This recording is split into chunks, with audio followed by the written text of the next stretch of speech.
on fair trade, and I talked about these a little bit already. But again, FLO monitors that a minimum price is getting from basically us as Kaldis to back to the co-op. And the minimum price right now is actually below the market value of coffee. So just like pork bellies and gold, coffee is sold on the commodities market in New York. And there's a market value to coffee that changes throughout the day, every day, 5 days a week, I suppose. And the fair trade minimum price usually it hovers just above market price. But right now, fair trade minimum price is actually below the market price. So when that happens, basically the market price becomes fair trade minimum for coffee bought and sold. And this happens a few times a year. For about the last few weeks, that's where the coffee market has been.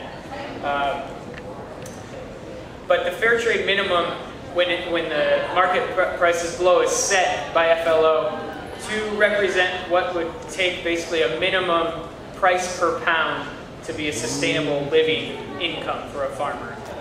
That's a really hard thing to assess when it comes to the fact that coffee is grown in many countries that have different economic situations, and the price per pound doesn't necessarily always get back to the farmer. That goes to the co-op. So a lot of times fair trade is equated to a minimum wage for farmers.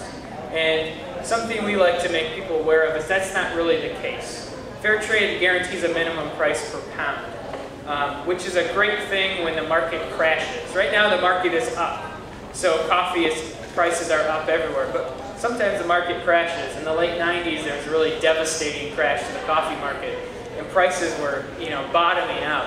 What fair trade would do in that situation is create a safety net, so that coffee was never basically bought and sold for a price below that. So it is a good thing in that it's a safety net for consumers, or for the farmers. We talked too about, the roaster pays about an extra 8 to 10% that goes to transfer. That's where they get their operating budget. And then FLO gets their operating budget from that 10% that goes both back to the co-op and to FLO to monitor. Now, we like to talk about the disadvantages of fair trade too. That's something that sometimes surprises people, that we talk about disadvantages to programs that we support. How much of our coffee is fair trade certified? 35, 40%, something like that. So maybe 35% of our coffee is fair trade. Probably less and less so as we continue to grow. And the reason is because fair trade as a program has no dictation on the quality of coffee.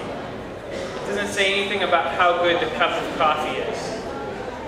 And what we're finding, one of the problems that's a shortcoming of fair trade, is the coffees that we're tasting that are fair trade certified aren't really living up to our taste standards. Very few of them, fewer and fewer it seems, of fair trade coffees really meet the taste expectations that we have at Kaldis. Another disadvantage we talked about a little bit already is that the money isn't going to the actual farmer. The money is going into a co-op group, which should work well, but that's not always the case. Sometimes that money can be squandered, or it's spent on projects that really have nothing to do with creating sustainability within that cooperative. I just think it's a misunderstanding too, that most people assume money goes directly to the farmer, but really it's the co-op organization who then gives it to the farmer, but they do other things with the money as well. And the actual co-op structure can be limiting. If you have a farmer that really believes in what they're doing, their product, they're kind of this entrepreneurial type that really believes in growing quality coffee, they can't qualify for fair trade even if they're doing a good job themselves unless they join a co-op. So really kind of that small, unique farmer that produces really fantastic coffee, which is really the type of farmers we're looking for, people who are quality oriented. Those type of farmers often just can't qualify for fair trade. And with fair trade, we often see that our consumers see coffee two ways. They see it as not fair trade or fair trade. And what this does is it puts value within the certification as opposed to on the actual product that's being consumed. And when farmers start to perceive that, they put more value in obtaining a certification than growing great coffee. And that's really not sustainable. When you put value on a certification as opposed to your product that you sell for your livelihood, you lose that ability, of sustainability.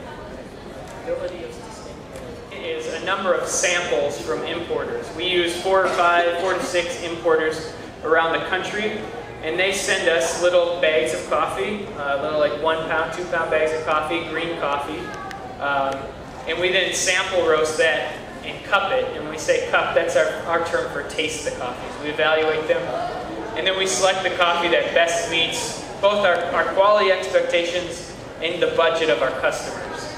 We could buy lots more expensive coffees if we wanted to, but most people would never come to Kaldis. And we could also buy much cheaper coffees, but we want to make sure that coffees always live up to our standards, that they taste delicious. So that's kind of how we work within the traditional method. And Tyler, do you have a simple breakdown of how much coffee we get that's sourced this way? Conventional coffee, non-relationship? Yeah, non-fair trade. I'd say at least 40% of our coffee is probably at least bought and sold like this. Okay. So, there's been some new methods in the last 20 years. Probably the most popular one has been fair trade. Has everybody heard of fair trade? Joe has. Nobody else has. Okay. Well, fair trade is not too much different than the traditional method. There's a couple of additional parts or requirements. So, with fair trade, you have a number of farmers that feed into a collectively owned mill, or often called a cooperative. Now, a co-op can be 10 farmers. It can also be 2,000 farmers. Co-ops can be very small and they can be very large. And you can have small co-ops feeding into larger co-ops. But basically, to be a fair trade coffee, you have to have this democratically established cooperative in order to be a fair trade certified coffee. That cooperative will then sell their coffee usually to an exporter, who then sells it to an importer and then sells it to us, and we in turn sell it to a consumer.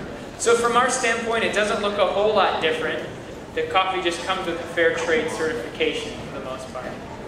Now, where it differs a little bit along the way is that there's an international organization called Fair Trade Labeling Organization, FLO, and that organization basically monitors that entire process of trade between the cooperative and the end consumer. And within the United States, the agency that represents FLO is called Transfair USA. And they provide a lot of the marketing material you've probably seen about fair trade means fair price for farmers, people out picking coffee looking very happy. That's Transfair. And what Transfair does for the most part is they collect a fee from us as a roaster, about 10% of the fair trade minimum, on top, basically a 10% premium, and they collect that and monitor basically that we're paying that fee, and then that fee in turn gets put into their organization so they can promote fair trade coffee, both for the benefit of the farmer and the benefit of people like Kaldis who sell fair trade coffees.